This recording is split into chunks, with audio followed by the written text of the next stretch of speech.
ದಾವಣಗೆರೆಯಲ್ಲಿ ಪಂಚಮಸಾಲಿ ಫೈಟ್ ತಾರಕಕ್ಕೇರಿದೆ. ಹರಿಹರ ಪೀಠದಲ್ಲಿ ಪೀಠದ ಲೆಕ್ಕವನ್ನ ಕೊಟ್ಟಿದ್ದಾರೆ ಟ್ರಸ್ಟಿಗಳು. ಪೀಠದ ಪ್ರಧಾನ ಧರ್ಮದರ್ಶಿ ಬಿಸಿ ಉಮಾಪತಿ ನೇತೃತ್ವದಲ್ಲಿ ಒಂದು ಕಾರ್ಯಕ್ರಮ ನಡೆಯಿತು. ಲೆಕ್ಕ ಕೊಡಿ ಚಳುವಳಿ ಸಮಿತಿಗೂ ಕೂಡ ಟ್ರಸ್ಟಿಗಳಿಂದ ಆಹ್ವಾನ ನೀಡಲಾಗಿತ್ತು.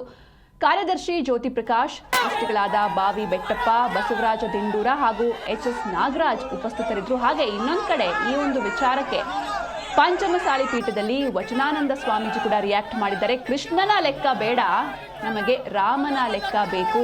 ಭಕ್ತರು ದವಸ ಧಾನ್ಯ ಚಿನ್ನಾಭರಣವನ್ನ ಕೊಟ್ಟಿದ್ದಾರೆ. ತರಾತುರಿಯಲ್ಲಿ ಲೆಕ್ಕ ಕೊಡೋದು ಬೇಡ. ಇಂದಿನ ಲೆಕ್ಕವನ್ನ ಸಮಾಜ ಒಪ್ಪೋದಿಲ್ಲ. ತಾವು ಮೊಸರು ತಿಂದು ಮತ್ತೊಬ್ಬರ ಮುಖಕ್ಕೆ ಹಚ್ಚಬೇಡಿ ಅಂತ ವಚನಾನಂದ ಸ್ವಾಮೀಜಿಗಳು ರಿಯಾಕ್ಟ್ ಮಾಡಿದ್ರು. ಇನ್ನು ಇನ್ನೊಂದು ಕಡೆ ನೀವೇನು ಈಗ ದೃಶ್ಯದಲ್ಲಿ ನೋಡ್ತಾ ಇದ್ದೀರಾ, ಪೀಠದಲ್ಲಿ ಟ್ರಸ್ಟಿಗಳಿಂದ ಲೆಕ್ಕ ಕೊಡೋ ಕಾರ್ಯಕ್ರಮ ಇದು. ಇದರಲ್ಲಿ ಮಠದ ಮೇನ್ ಗೇಟ್ ಬಳಿ ಜನರು ಜಮಾವಣೆಗೊಂಡಿದ್ದಾರೆ.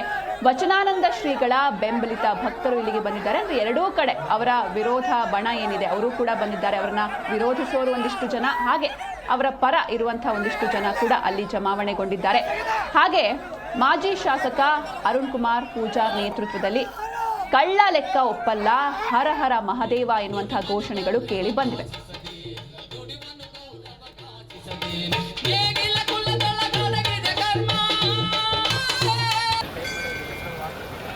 ಕಲಾ ತಂಡಕ್ಕೆ ಬಸವರಾಜ್ ಗುಬ್ಬಿ ಮತ್ತು ತಂಡದವರಿಗೆ ಧನ್ಯವಾದಗಳು. ವೀರೇಶ್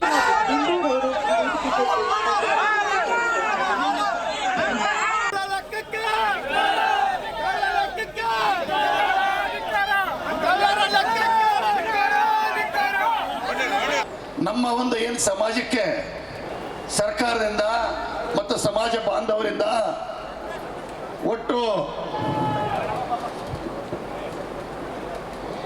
27,61,57,718 ರೂಪಾಯಿ ಜಮಾ ಆಗಿದೆ.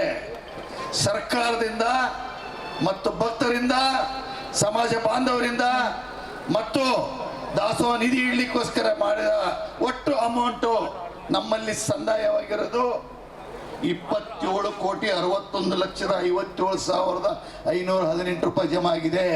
ಇದು ಯಾರ್ಯಾರು ಕೊಟ್ಟಿದ್ದಾರೆ, ಯಾವ್ಯಾವ ಕೊಟ್ಟಿದ್ದಾರೆ, ಪ್ರತಿಯೊಂದು ಲೆಕ್ಕವನ್ನು ತಮ್ಮ ಮುಂದಿಡಲು ಸಂತೋಷದಿಂದ ವ್ಯಕ್ತಪಡಿಸ್ತಾ ಇದ್ದೀನಿ. ಇದಕ್ಕಿಂತ ಮುಂಚೆ ಕೆಲವು ವಿಚಾರಗಳನ್ನ ತಮ್ಮ ಮುಂದೆ ಹೇಳಬೇಕಾಗತ್ತೆ. ಯಾಕಪ್ಪ ಅಂತಂದ್ರೆ ಇಲ್ಲಿ ನಮ್ಮ ಸಮಾಜ ಬಾಂಧವರಿಗೆ ಎಲ್ಲಾ ವಿಚಾರಗಳು ಗೊತ್ತಾಗಲ್ಲ. ನಮ್ಮ ಸಮಾಜ ಬಾಂಧವ್ರು ಏನಪ್ಪಾ ಅಂತಂದ್ರೆ ನಾವುಗಳು ನಮ್ದು ತಪ್ಪಿದೆ ಇದ್ರೆ